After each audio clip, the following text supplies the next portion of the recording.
Lieutenant Colonel Jonathan Conricus is with us now. He is a former Israeli Defense Forces spokesperson. Welcome to the program. Welcome back, sir. How are you? I am well. Thank you for having me again. Good. I think the world was a little amazed at what happened yesterday, just how it was done and the thinking that went behind it.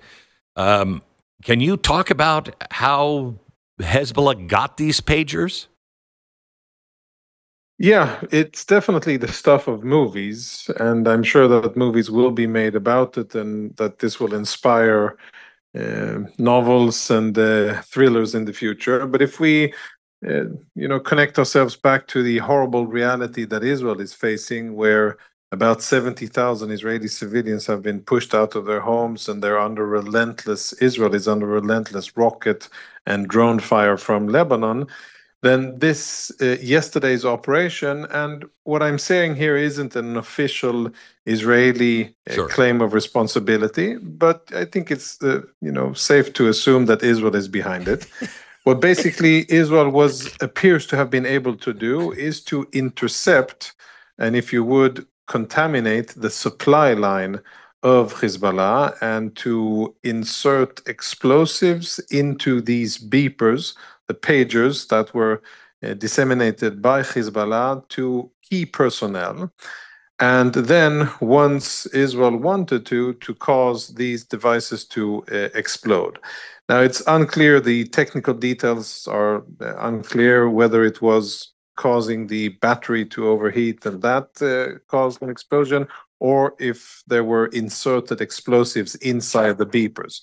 But what I think we can agree on is that it had quite a massive effect on Hezbollah. They report about 5,000 of their members that were targeted, some of them killed, 8, I believe, is the updated number, and some of them significantly wounded. Many of them lost their eyesight, others lost other parts of their body. Now, what I think is interesting to look at now is, where does this take us? Where does it take Hezbollah?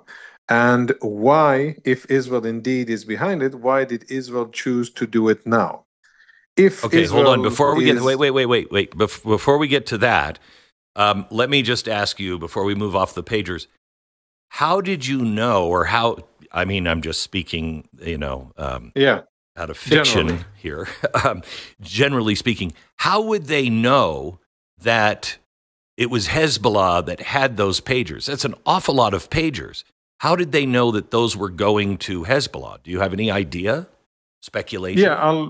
Yeah, I'll try to explain that. I mean, Hezbollah, they're a secretive organization, they're a terrorist organization, and they are aware of Israeli efforts to listen to their communications and to follow their activities by tracking cellular devices, cell phones. And as such, they have prohibited most of their officers and ground personnel and terrorists, etc., from actually having cell phones, and definitely not bringing them into secret locations. So these beepers, they were basically an attempt by Hezbollah to circumvent Israeli listening and eavesdropping. I think Israel somehow found out about that Hezbollah was actually purchasing new beepers, and they were doing it in a large number. And according to the reports that I've read so far, Israel was able to intercept where they were being manufactured from, and they were able to, in some level, contaminate them, either by planting explosives or by having the ability to control them remotely. I think that it's more likely that they were that they had explosives inserted into them, because from the videos that I've seen, and if you haven't watched the videos, they're quite amazing. Mm-hmm. It's really explosions that you see, and it's not a flash and a fire of a battery that is burning, but it's more looks like explosives, and it is quite remarkable. I don't think that any other intel organization has been able to do such a thing, to get into the supply lines of its enemy, and to do and one thing that I think is important to mention is how targeted this operation is. Very little, if any, so-called collateral damage, because the people who had these beepers were Hezbollah operatives. They were militants and terrorists who had this machine for a reason. And they had it for a reason because they were persons of value from a Hezbollah point of view, and they needed to get information and messages quickly. So it's kind of like the best way of striking only the ones that you want to strike and only striking the bad guys. That's what Israel did. And it is, in short, quite amazing. I will tell you that my first reaction was, that's why I always say on the air, we don't need to fight Israel's war for them. They'll do it. Just let them fight. I mean, I thought this was ingenious. And of course, Israel is, they're saying, they could have, harmed innocent people, blah, blah, blah. How much more targeted does a war need to be other than right to the individuals? All right. So why did they do it yesterday? Yeah, so by the way, I have to comment on what you said. I think that's exactly what the Israelis want. Let us fight and help us win, but we don't need anybody doing our fighting for us. And I think that's a super important point, especially for people who support freedom and democracy and, want to do good for America. I don't think Israel is asking anybody to do its fighting for it, but we'll leave that aside.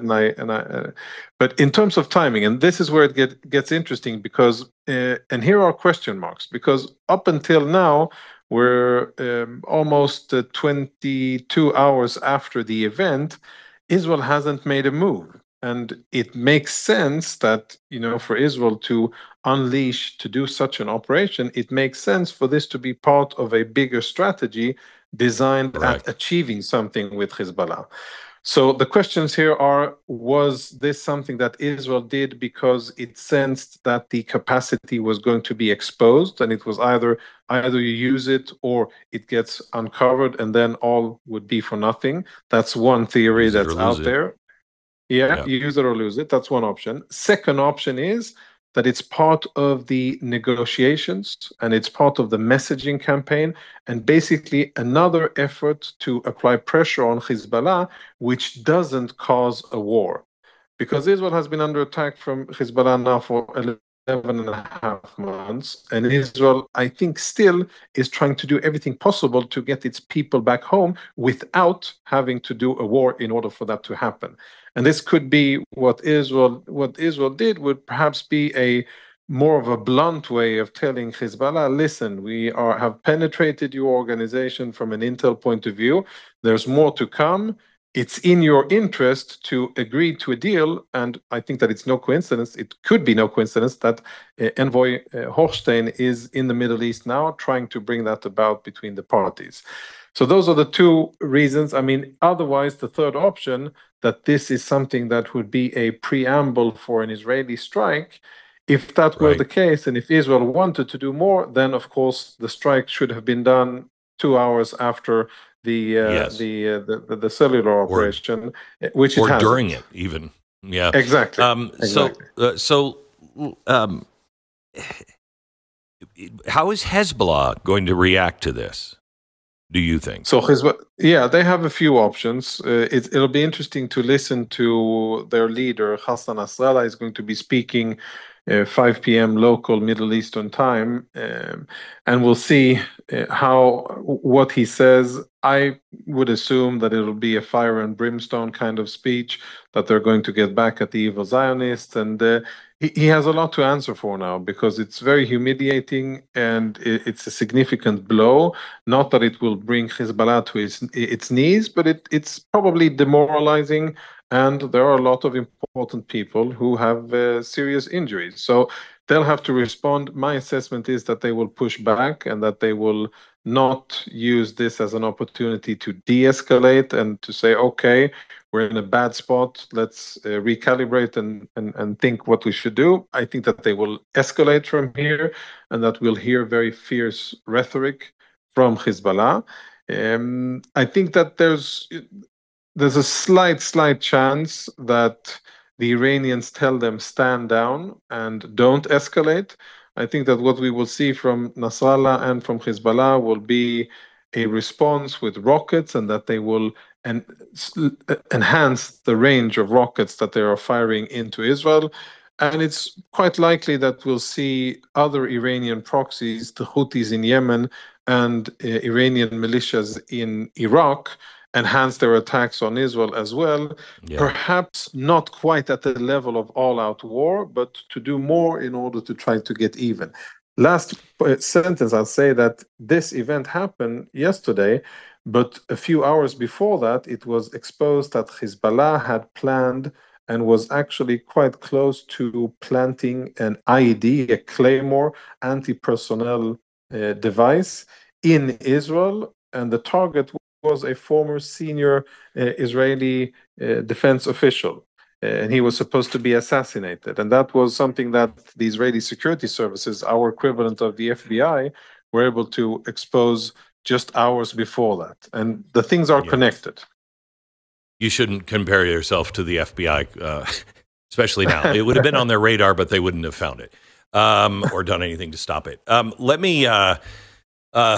Let me take you here. I was reading today, and I think I saw it again yesterday, that the people of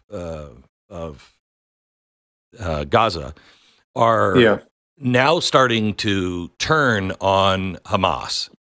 Do you believe that? Is that propaganda, or do you think that is war fatigue? No, there's war fatigue. There's a grain of truth to it.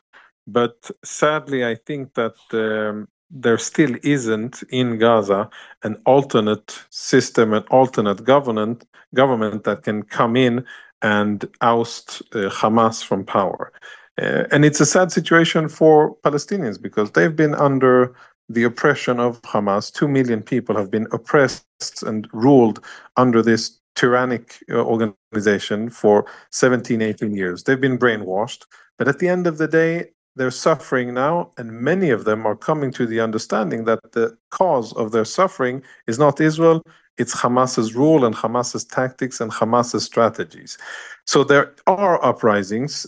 Currently, they're being dealt with very bluntly by Hamas. They're killing anybody that voices any criticism towards Hamas. And I think that the most important thing that I find missing is structure and a political organization that could move in and push Hamas out of power. And also, very importantly, as long as Hamas controls the distribution of food and humanitarian aid in Gaza, and as long as there is an UNRWA organization, the UN Relief and Works Agency, as long as they're there, Hamas will be there, and Palestinians will continue to suffer. Wow. I thank you so much, Jonathan, for being on and explaining this. Lieutenant Colonel Jonathan Conricus, he is the former Israeli Defense Forces spokesperson with an update on the Middle East.